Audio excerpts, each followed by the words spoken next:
Um, Actually, parang wala po masyadong difference or pagkakaiba dun sa nagawa namin dun sa unang leg. Bali, siguro kung magkakaroon ng mga difference, siguro sa mga solos po namin or like sa mga individual performances po namin, since we really wanted to highlight OPM talaga and kantahin yung mga alam na mga Pilipino doon. Syempre, doon tayo magpo-focus. Doon sa gagawin naman namin ni Ray together, it's something that we haven't really finalized yet, so we're really thinking about kung ano yung magiging broad number namin together, whether it be, you know, dance or like a song na pangmalakasan, since we also want to highlight kung ano man yung capabilities namin as individual artists. Yes, galing mo talaga. Yun na po yun. Siyempre, more on sa OPM.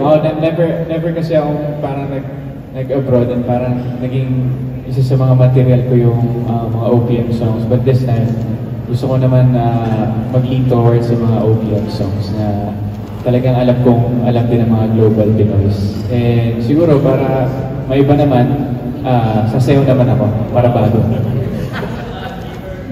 Bago po yun. Pero Raver, what's the best thing about performing before Filipino audience overseas? Ano po, for me, it's the best. Parang iba yung feeling ng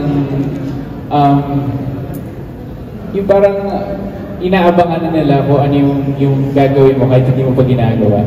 So parang pagka nag-perform ka na, unang line mo pa lang, unang kembot mo pa lang, unang pitik pa lang ng galaw mo, parang nag-enjoy na sila. And masarap sa pakiramdam namin as performers yung gano'n. So parang yung iba, nagiging iba na yung vibe nung lugar, and parang alam mo yan, parang yung momentum mo sa pagpo-perform nandun na.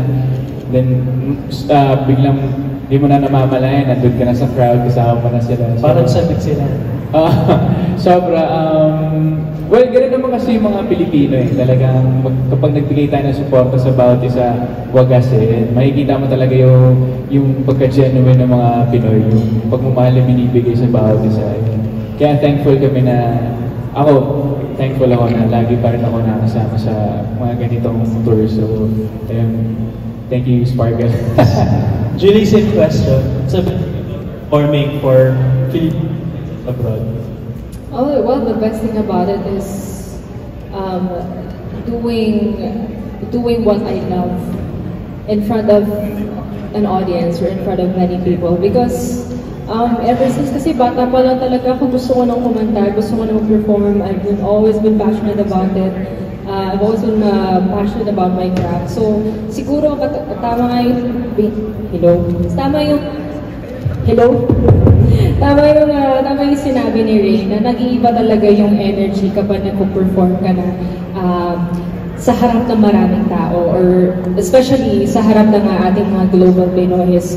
Iba kasi yung nabibigay nilang warmth, iba yung nabibigay nilang energy. So, I guess siguro it's one of my favorite things about performing. It's really, yun, kumbaga parang nado-draw ako dun sa energy nila, and yung strength ko as a performer na kukuha ko from them. Balikan mo lang kasi kanina natanong na naman yung Jimmy Gela. Kasama ba si Raver sa Jimmy Gela? Of course po. Actually, birthday po ni Ray sa mismong gala. Wow! So event mo yan, Ray? Actually, celebration po talaga kayo. Sa invite ka mo yan. Dami ko pa akong excited. Pero how are you guys preparing for it na lang? May mga sketches na from respective designers. Fitting wala pa because wala pa po yung mga wala pa po final damit. But we are very, very excited because this year is gonna be different. This year is gonna be, glamorous, and we're very excited as well to spend it with each other and with our friends, with our colleagues. Yeah, for sure this year is gonna be fun. Versus birthday Ano mo talaga, talaga. love naman. Ewan ko kasi talagang sinasabi. Ngayon alam mo na, gift ko Ang dami magkiklips ka. Sorry. Hindi, yun nga, bukod sa birthday kayo, I mean, Jimmy Gayla, every year, oh bro, thank you ikaw na bahala. Every year, bukod sa looking forward lahat, ako, personally, sobrang saya ko lagi pag Gayla because syempre napakaganda ng date ko palagi pag Gayla. And hindi ko tinatake for granted yung mga ganang moments with her kasi nga, inisip ko na talagang isa siyang malaking, bukod sa malaking event talagang date night ko yan kasama si Miss Julian sa so, tapos GMA Gayla ba? So, oh nga, thank you bro, thank you. Ayun po, so excited. And good luck to your show. Thank you so much, Sir Nikki. Ayan, si Julie palang regalo na. Diba? Yun yung sagot ko. But anyway, thank you again, Sir Nikki, Gala Preps, and of course, Preps for the Sparkle World Tour itself. Now, let's hear from Mr. Bernie Franco of PEP. Oh, can we have a mic, please? Over there. Ayan. Thank you. Okay. Sir Bernie Franco of PEP. Take it away. Nagulat ako. Guys, meron pa kayong mga friends yung hindi niya Wait lang. Okay, sige. Valuable experiences kasama yung audience. Okay, yun lang ang question. Okay, any valuable experiences with the audience? Unforgettable experiences with the audience. And this question is for Kuya Beto, right? Okay. And syempre dahil marami ka nang nabuntahang tour. Kasi naalala ko, yung unang-unang bansa na napunta ko sa Anaheim. Yun yung first ever na concert na napunta ko. As Antonieta. So ako po palagi nag-open ng show. So nanggaling ako palagi doon sa backstage, papunta sa stage. So, ang pinaka-memorable kasi sa akin, parang dapat po kasi 5 minutes lang dapat yung buong monologue. Pati inabot po ako ng 15 minutes. Kasi nga po kasi kailangan kong daanan lahat yung mga tao. So, syempre may nagpipicture.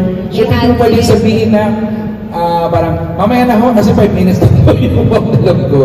Pero ang saya po kasi nga first time na-experience ko po yun, tapos sa Antonieta pa po ng bubble gum. Yun nga lang po, ibang klase pag yung mga kapuso natin doon, taga-ramdam na ramdam mo talaga yung na-miss nila, tapos naalala nila yung shows ng GMA. Ako pala ang tunay nilang ama.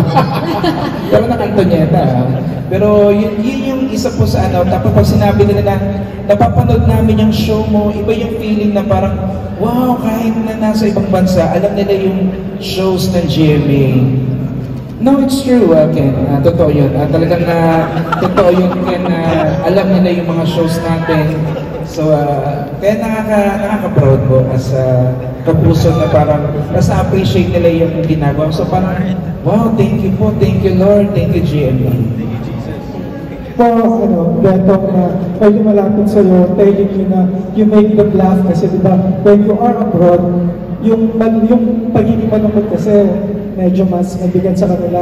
And then may lumapit na ba sa'yo, telling you na thank you for making me laugh, kind of. Yes po, opo. Tapos may inabot po, kaya ba nakakatuwa po? Yun po. Yun pala yung unforgettable. Kasi isa nakakagulat talaga, lalo na pag meet and greet.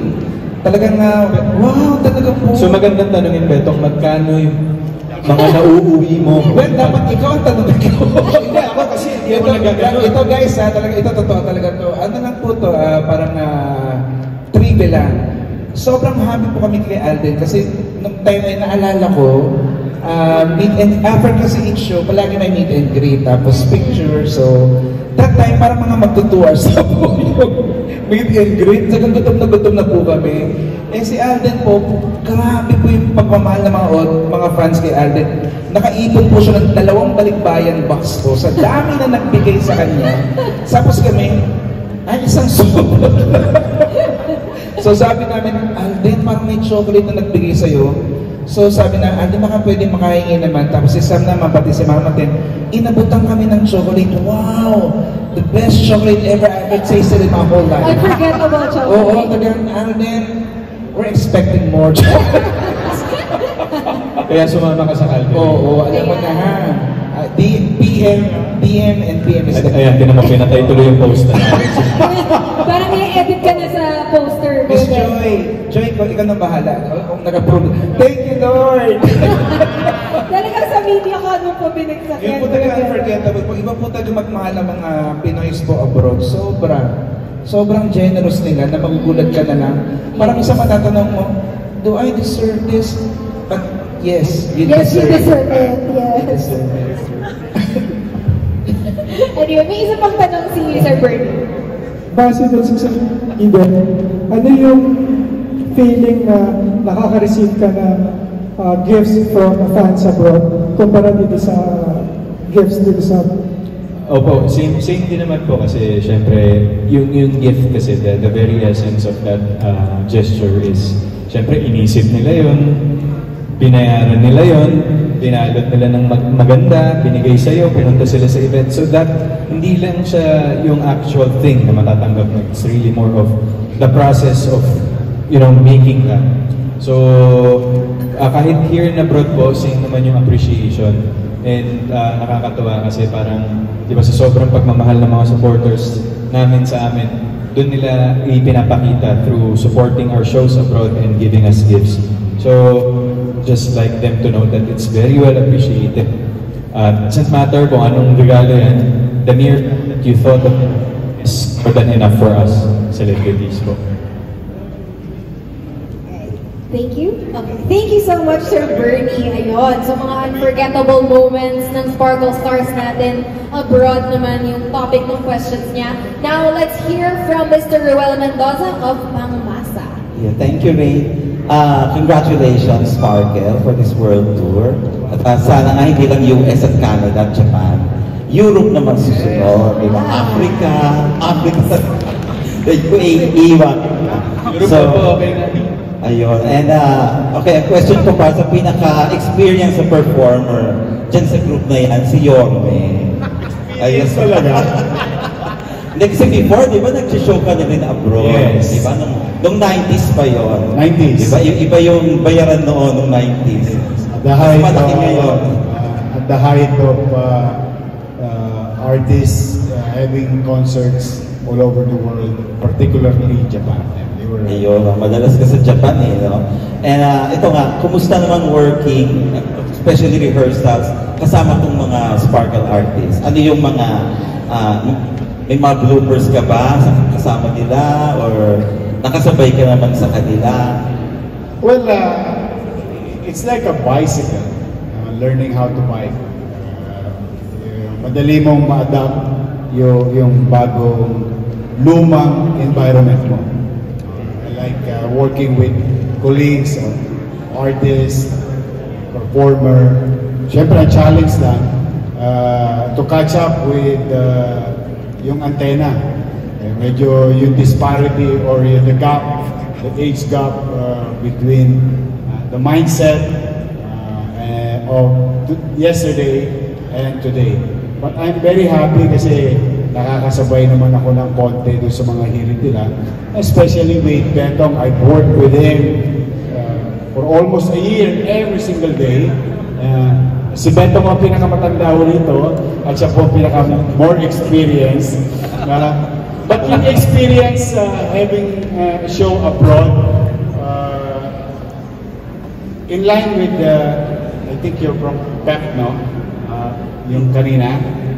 In line with that kind of question and your question, yung appreciation ng mga kababayan natin abroad sa mga artista na nag-show where they are, grabe yun.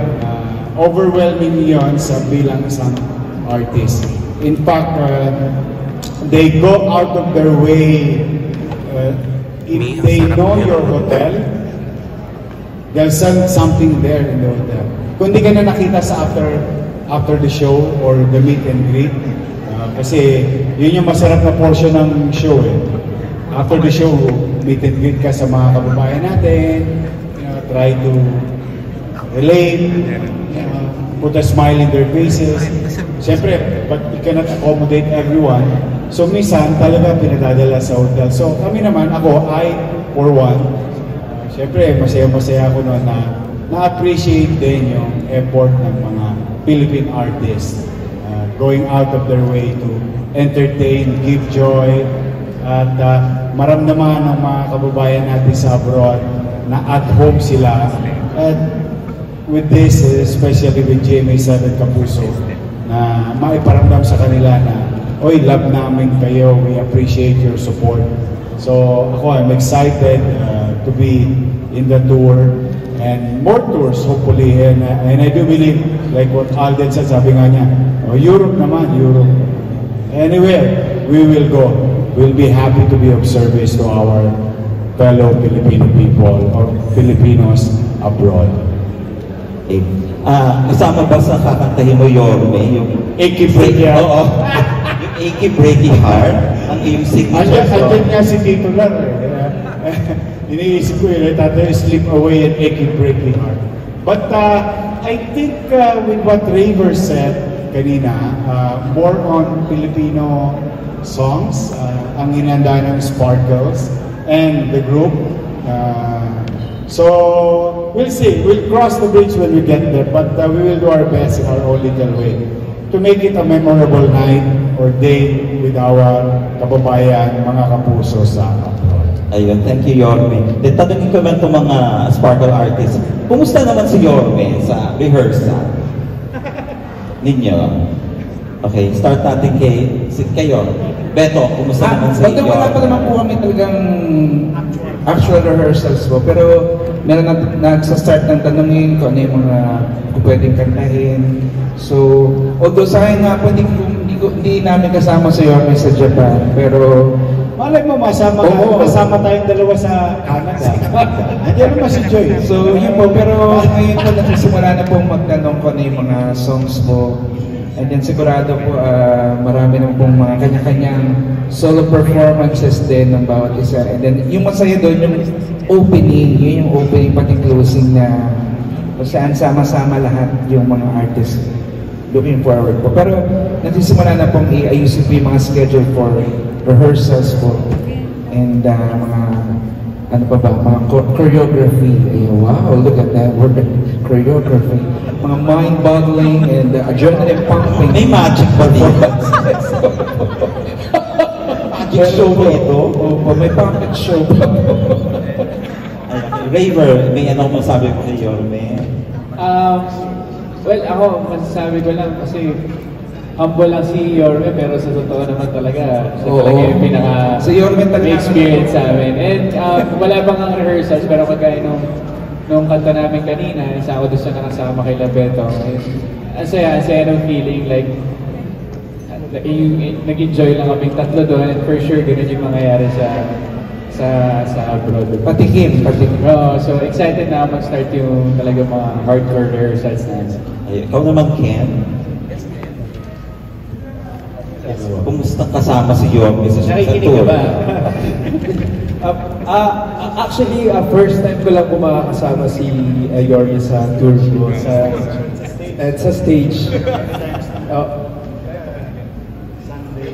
Sa All Out Sundays. Yes po. Kasi ako kasi mahilig din ako sa mga 90s, 80s songs. So, hindi, kasi totoo naman po, may hiling ko yan personally. Okay na ako sa 80s and 90s. Huwag ka lang sa 70s. 80s, 90s, so Batang 80s, shout out! So kapag makakasama ko lagi Ken, medyo preno-preno din, pero hindi.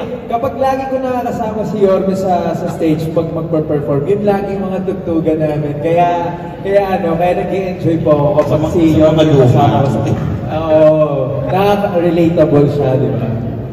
Yeah. Siguro naman, may experience ka na ba with Yorme sa pag-show? Kami po ni Yormin, hindi pa po kami nagkakasama sa pag-perform. Pero sa mga action scenes, yan. Okay, sa Black Rider na pala. So, doon pala. First time din po dito. First time.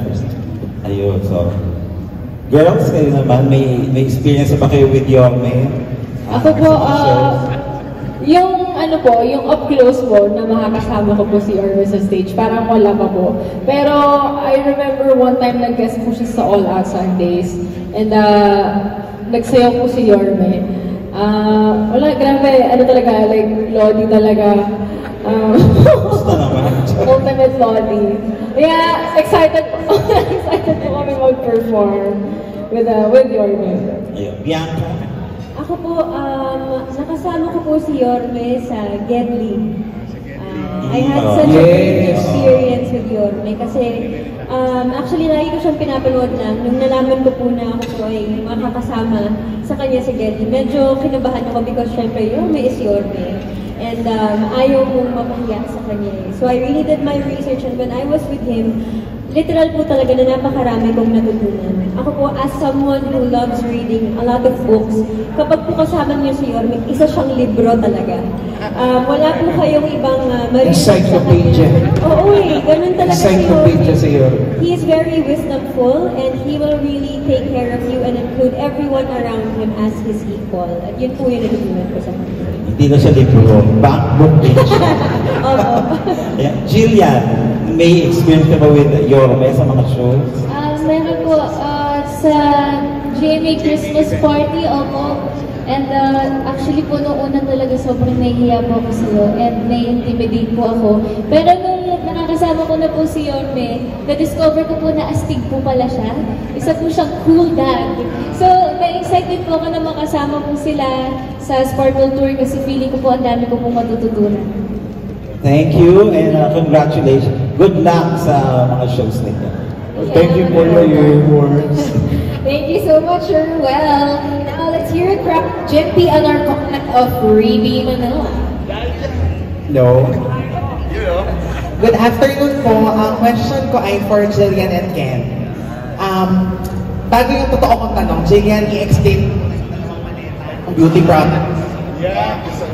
Ayan. Kwento ng beauty products mo daw. So kasi po, first time ko po sa Japan, di ba? So medyo na-overwhelmed po ako nung pumunta kami sa mga stores, especially sa Don Quixote. As in, 3 times na din po kami ang dumigan dyan.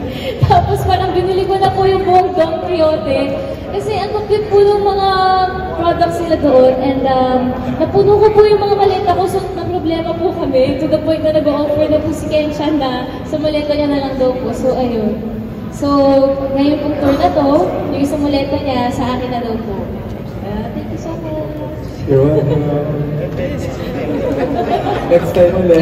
Can we have another mic, please? Ayan. Okay. Ayan, ano daw nangyari sa airport? Actually po ano po nangyari sa airport, actually yung mga gamit po na dala ko galing sa Pilipinas, iniwan ko na lang din po dun sa hotel para madala ko yung mga galing sa Japan. Ayan. Nag-sacrifice po talaga ako. Opo, tapos yung iba ko po mga gamit napunta po sa bag ng mama ko, ng hunter ko. So, this time po magbebehave ako. Okay. Pero ito na yung question. Kasi syempre, yun nga, galing kayo ng Japan, you had your taping for Abot Kamay na Pangarap. Were you able to meet fans, global Pinoys, na fans din ang Abot Kami na Pangarap, mga kapuso? And kamusta yung encounters nyo with them? Actually po, sobrang sweet po nila kasi nag-perform din po kami sa Nagoya and nung may meet and greet po, ang dami po mga regalo na hanggang ngayon ginagamit ko po. Tapos may mga lola na talagang parang sabik na sabik po sila sa mga kapwa Pinoy po nila. So, ayun lang po. Iba po kasi talaga yung smile ng mga tao po nagpe-perform po kami. So, na-excite po ako na mangyari po ulit yun. And, ayun lang po. Ken-chan? Ken. Ako, isa sa mga na-appreciate ko talaga pag nagpa-perform sa ibang bansa. Kasi malapit ako sa lola ko. At malapit ako sa mga matatanda, sa mga senior citizens. So, kapag magpa-perform ako, tapos lalo na sa ibang bansa, Tapos may mga lalapit sa mga senior citizens na talagang dumayo pa ng iba't ibang lugar doon sa particular place. Like for example, nag-show kami sa Nagoya, yung iba galing pa ng Tokyo, yung iba galing just to see us. At alam namang may mga edad sila, sobrang nakakataba ng puso na nag-effort silang lahat. And may mga dala pa silang gigs. Sabi nga ni Adan kanina, yun tama yun yung proseso na paano nila inanda. Yung iba, inipon pa nila, hindi natin alam, pinag-ipunan pa nila. So, ang sarap sa pakiramdam, lalong nakakalakas ng loob at mas masarap mag-perform sa mga tao lalo. Eh, nung nagpunta kami noon, winter pa, medyo nag-snow. So, yung mga matatanda na nakita na, yung mga matatanda na nandun, wala silang pakialam, basta kahit na maulanan sila ng snow, okay lang, basta masuportahan at mahiyawan kami doon. Sarap sa pakiramdam. Ayun. And then, next question, paano nyo na lang ibabalance anong gawin for Abot Kamay na Pangarap? Kasi di ba may ka-peak ulit ng kwento ngayon na kayo lahat yung nandun. Kailangan mga characters niyo at rin nagawang move siguro ng production and kayo din para hindi masyadong maramdaman ang magiging absence ni Ana din at saka ni ano lang ang pangalan mo kayo? Doc Lindon. Doc Lindon yun sa Abot Kamay, di ba? Kasi syempre mamimiss kayo ng viewers. Yes, actually po kasi yung production team po ng Abot Kamay na Pangarap, ang galing po talaga nila kasi nasushoot po muna namin lahat. So kumbaga po sa story, hindi po kami kailangan na mawala sa story para po magawa yung iba naming projects. So ayun po, siguro magbabangko po kami ng mga eksena, tapos ay magjajapan na po kami ni Kencha. Ayun, normally po kapag may mga ganong gagawin, pag may mga shows kami ni Jillian na gagawin sa ibang bansa, nagbabangko po kami talaga ng mga eksena. And ngayon, magkakaroon kami ng pelikula, isushoot namin sa Taiwan. So, ibabangko na rin po kami para mabigyan magbigay ng way para sa mga projects namin outside the country. And then, kasi naka-line up kayo kasama si Lulu and Bianca, Julie and Raver, di ba na? Aside from real-life couples, ay medyo then sa show nila, ganyan. So, ibig sabihin ba yung Jillian and Ken na team up, official na siya? Kasi ang kasama niya na mga talagang pairs. Ayun nga, actually po, kahit kami po nagugulat na talaga. Lagi na po talaga kami magkasama kasi nung umpisa po sa Abot Kamay ng Pangarap, wala po talaga sa script yung pairing po namin. Pero dahil nga po nagustuhan ng mga tao, lagi ko na po siya kasama, na-stuck na po ako sa kanya. So lagi ko na po Sorry talaga. Sensya ka na, Jillian. Hindi, pero masaya po ako na kasama ko po si Kenshan sa maraming mga events kasi sobrang komportable ko po talaga at ang dami ko po natututunan sa kanya. Yan, okay na? Yeah, reaction. Nakakatuwa lang kasi laging hindi planado yung mga ginagawa ko sa GMA. At tulad nito, ngayon prepare kami ni Jillian at ang nakakatuwa lang kasi unexpected talaga at maswerte ako at nagustuhan niya ng mga tao yung pairing namin at marami kami napapasaya ng mga viewers at napapakilig. So, hindi namin alam kung ano pa yung mga gagawin namin. So, go with the flow kaming dalawa sa mga trabahong pumapasok sa amin. Of course, we feel so blessed and grateful na na-appreciate yun ng mga kapuso viewers natin. And sana tumagal pa yung team up namin. And last question, bilang kanina pa tinatanong ang GMA Gala, and kayong dalawa, we've known for the recent years na solo kayong naglalakad sa red carpet. So this time ba, magkasama kayo or solo pa din? Hindi ko pa po alam. Hindi ko pa po alam. Actually po, wala pa po akong plans talaga for the gala. May mga sketches pala din po ng mga damit.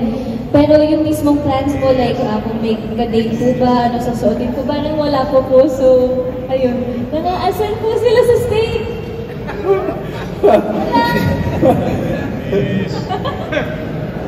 Kaya, yes po, I'm sorry. Kung ba na maglakad kayo together? You know what? Paglakad kami together or hindi man sa red carpet, most of the time kami naman ni Jillian yung magkasama sa loob. Sa loob. So, ayun, sometimes gusto ko kasi bigyan siya ng moment, si Jillian. I think it's her moment na maglakad mag-isa sa red carpet. Kasi, grabe, na-witness ko kasi kung paano pinaghahanda ni Jillian yung sa hair, yung sa damit niya. Talagang siya lang yung gumagawa at nag-iisip nun. And gusto ko na makita yun ng mga tao na gusto ko makita yun ng mga tao na siya yun, focus sa kanya, and that's her moment. So, siguro sa loob, doon ko siya sasamahan. Makikipaglaro ako sa kanya sa loob. Yes, kasi may mga partner games. Wala. Happy-happy lang kami sa loob. Babantayan ko si Jillian. Actually, siya po lagi nagbabantay sa akin kahit anong event. Nung last gala, nung Sparkle Spell. So, yun, bantay ko po siya. Okay. Bodyguard. Thank you so much. Congratulations sa Abot Kamay and sa Sparkle po sa iyo. Salamat. Thank you so much. And of course,